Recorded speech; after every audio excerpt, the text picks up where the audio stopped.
Hi, my name's Steve Ressel, and I'm the producer-director of Invader Zim, doing a voiceover track about the episodes. This was the first episode, The Nightmare Begins, and it was penned by Jonan and Rob Hummel. It was always supposed to be the first episode of the series, as you'll see by the story, and it debuted, I believe, the last day of March in 2001. It was always supposed to be a very cinematic show. We wanted to make it like a movie.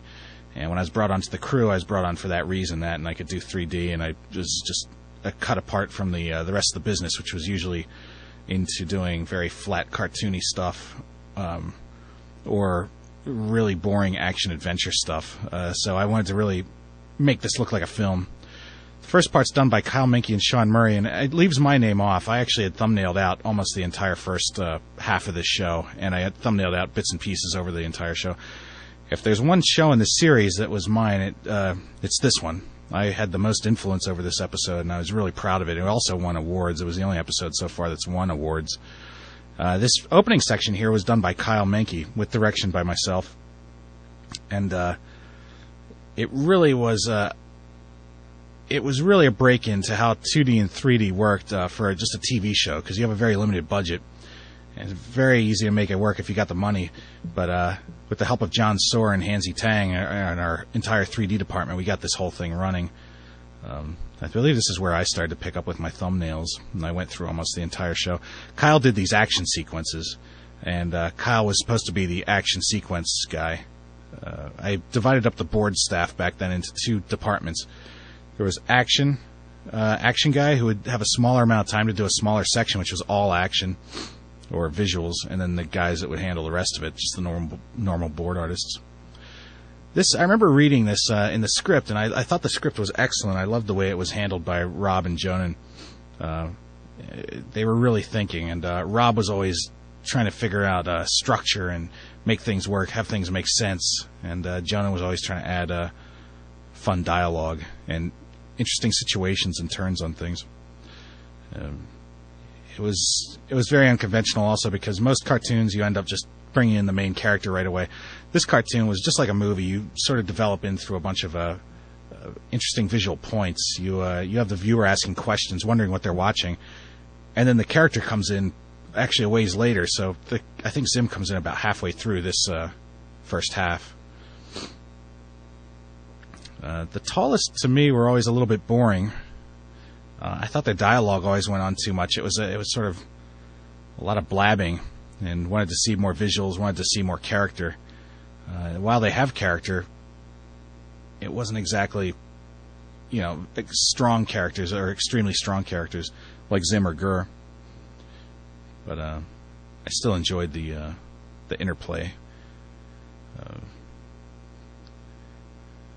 This episode was animated by Chow Lee Han overseas, and we were very pleased with the way that this episode came back. Usually a first episode of a series looks really horrible, and to this day, even as after the artwork got better, it still looks like a very good episode, and it plays very well.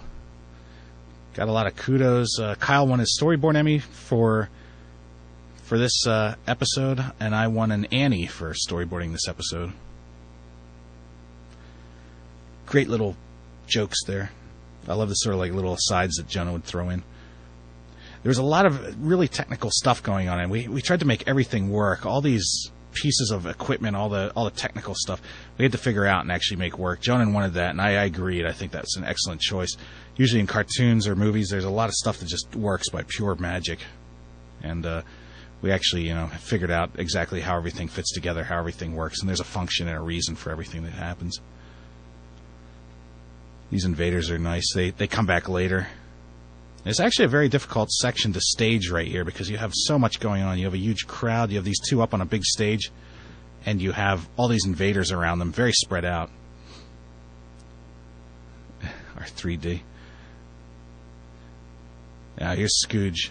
At this point, we didn't have Ted Raimi doing the voice. He doesn't have any lines in this episode. Later on, he became a bigger character. He was going to become a very big character after the second season, or into the second season. A lot of very tricky shots. a lot of animation magic sort of shots. We were combining pans with wipe cells and stuff like that, so we can go in directions that you usually can't. A piece of animation paper is rather linear, and you can't do L-shaped pans. And we were doing a lot of L-shaped pans in this show using these wipe frames, wipe cells of people's backs or spaceships or something else.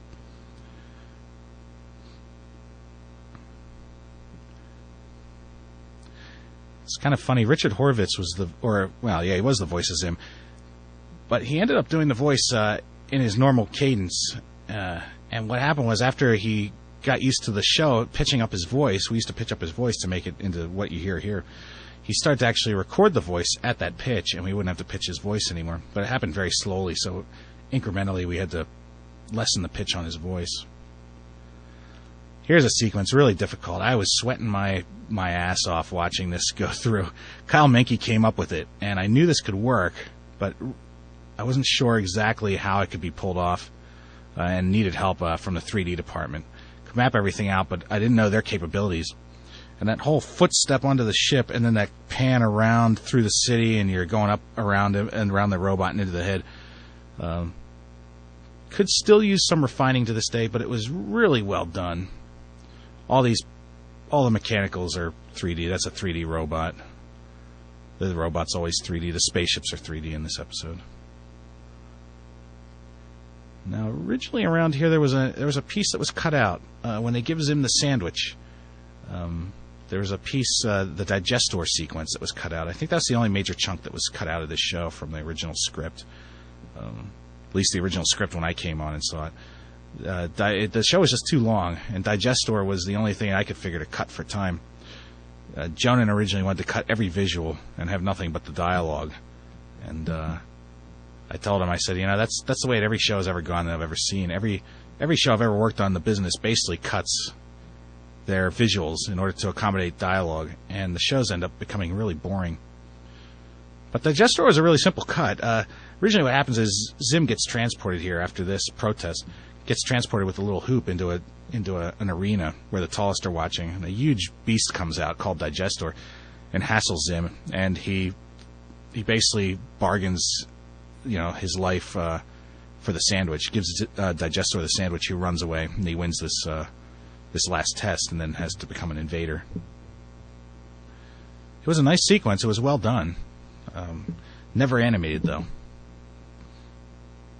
The dialogue, you can tell, once Zim got into the scene here, once he came into the show, the dialogue of the tallest really flow. It's really nice little jokes. They're working off of each other. And this is where the show starts for me.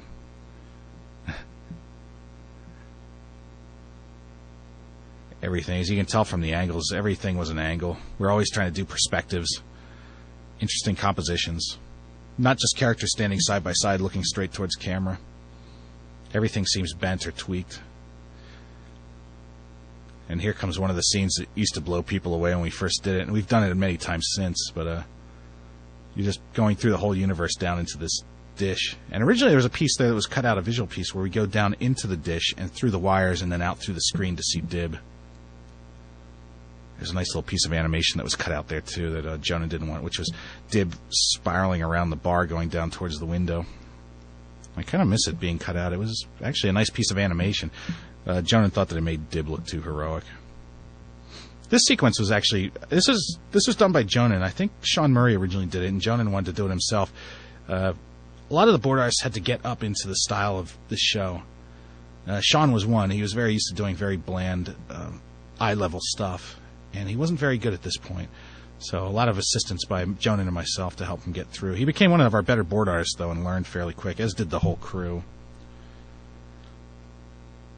You can see that one shot coming down that room. It was almost an insert shot. If you look at a long shot of this room they're in, it looks like a phallus and scrotum poking into a hole, basically a vagina. And it's one of those very sexual... visuals from Zim. Although you can't tell it when you see it in these shots that are cropped so close.